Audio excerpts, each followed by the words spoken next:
Syederalun, kecanggihan teknologi membuat semua menjadi instan. Efek dari kamera bisa membuat wajah biasa saja berubah menjadi mempesona. Filter dari media sosial memanjakan penggunanya, menjadi lebih percaya diri dan berani tampil di depan kamera, meskipun realitanya pemalu.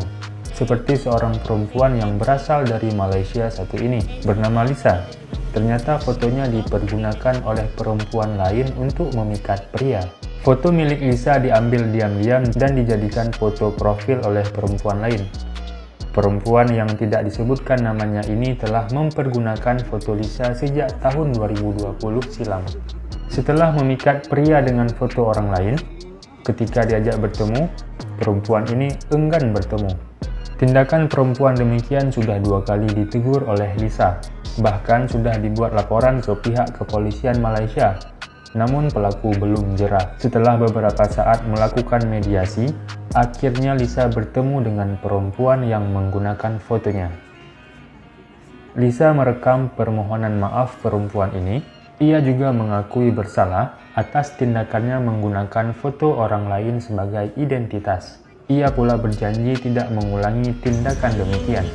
Beberapa jam video diunggah, postingan Lisa telah disaksikan lebih dari 200.000 tayangan di media sosial TikTok. Lisa dari 2020 sampai sekarang, and kenal dengan orang guna gambar Lisa.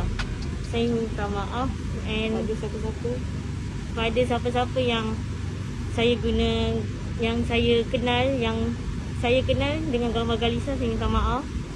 Dan saya janji dan sumpah takkan guna gambar Lisa lagi apa-apa berkaitan dengan Lisa.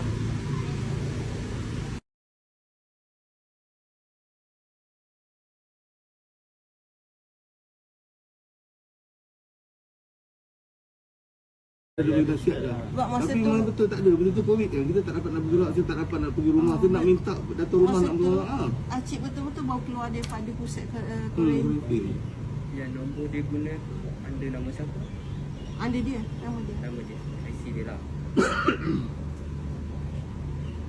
Itu lah, kesian kat orang obat kan. Dia nak sulung tu. Tak, kalau benda nasihat lah. Acik seraja, nasihat lah. Tapi tolong fikir masa depan.